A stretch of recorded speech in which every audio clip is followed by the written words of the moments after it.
Hello guys, welcome to my channel. So for today's video guys, ay gagala tayo dito sa Nan Chong Park. So let's go guys, explore natin. So ito na nga guys yung umpisa ng Nan Chong Park. Ayan, papasok na ako. Maluwang pala yung Nan Chong Park dito guys. First time kong pumunta dito. So ayan, ang unahan. Marami ding tao, marami ding pwedeng patayuan ng tent dito guys. Ano pala siya dito guys? Saktong yung bang pag gusto mong maglatag-latag lang or yung may tent ka, pwede ka dito guys kasi maluwang yung space nila at saka yung ground nila talagang maganda siya. Good for picnic and sa mahilig outdoor yan, pwede ka dito guys, maganda. So ayan nga guys, pumasok ako dun sa medyo loob niya. Marami ding nakatambay dyan na mga nakatent. Marami ding mga naglalakad at nag-exercise. Ayan guys, tingnan nyo, perfect siya dyan. Ang luwang ng kanilang ground. Ganyan So kasi pupunta sana ako sa church kanina, kaya lang nadaanan ko kasi ang Nan Chong. So ako sa Nan Chong. So trinay kong pumunta dyan. Ayan, maganda talaga pala siya. Pero hindi na siya gaanong mabulaklak yung mga punong kahoy. Ayan good for pag mahilig ka sa picnic, magdala ka ng panlatag o kaya tent. Pwede ka dito guys, swak na swak. Magdala ka na rin ng food. Pwede ka dito. Kung ayaw mong kung hindi ka mahilig maglakad-lakad, pwede ka dito guys tumambay. Yan ang luwang ng space nila.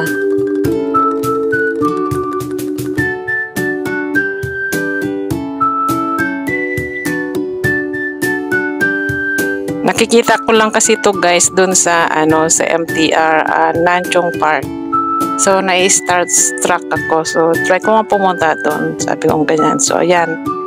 Tinutuo ko na ngayon kasi mag-isa lang ako kanina. So, okay naman. Nag-enjoy naman ako sa view. Maganda siya.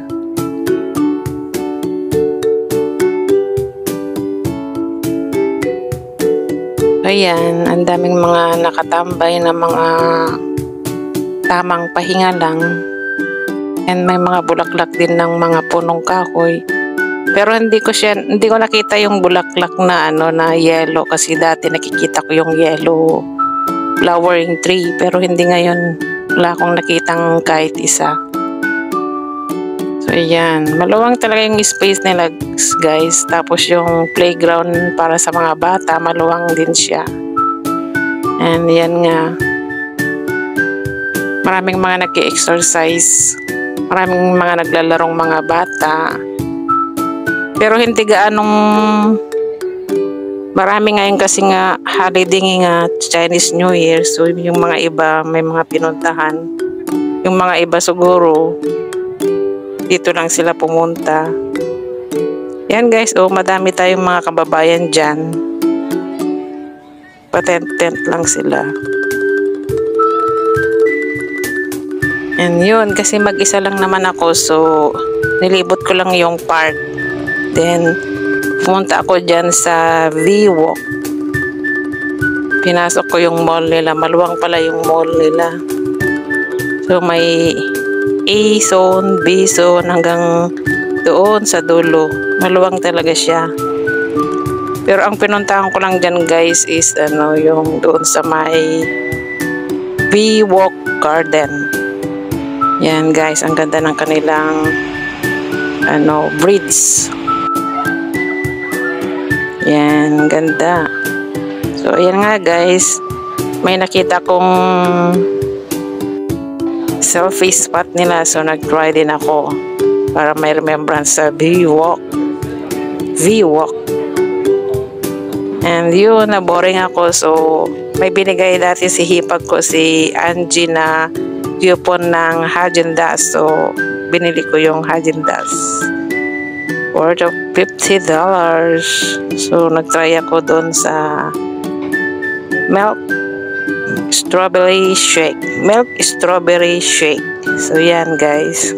Tamang upo lang, tamang pahinga. Ninanamnam ko yung milkshake. And yan, malapit ko nang maubos. So yun, pumunta na ako guys dyan sa V-Walk Garden. Ang ganda guys, gusto ko siyang balikan. Maganda siya. Maganda yung place, maganda yung view. So hindi gaanong matao ngayon kasi nga syempre yung mga ibang tao siguro is namamasyal sila sa mga bahay kasi nga Chinese New Year, nakikilaysi. So nandito tayo hindi siya ngayon, gaanong guys, matao ngayon dyan sa garden na yan. Sa Nanchong Station. So explore natin dito guys, maganda yung kanilang place.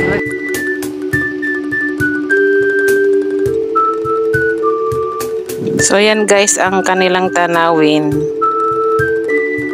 Marami ding mga extra upuan dyan.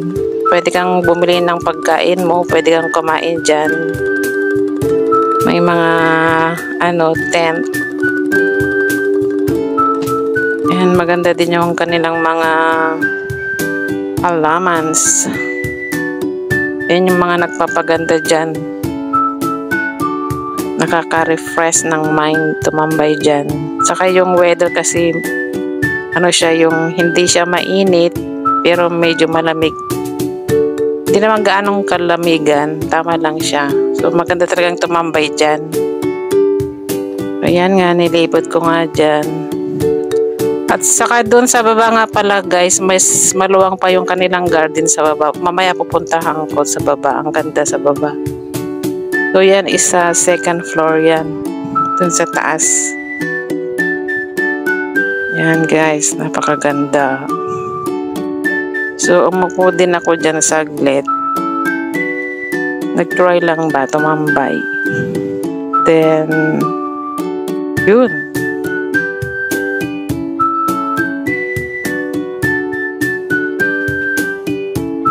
Yan si Cats. Morag.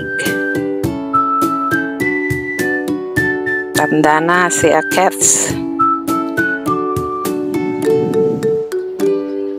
So yan guys, medyo na boring na ako so lumipat ako sa baba. Yan, ito yung sinasabi kong medyo maluwang ang kanilang space at saka yung garden.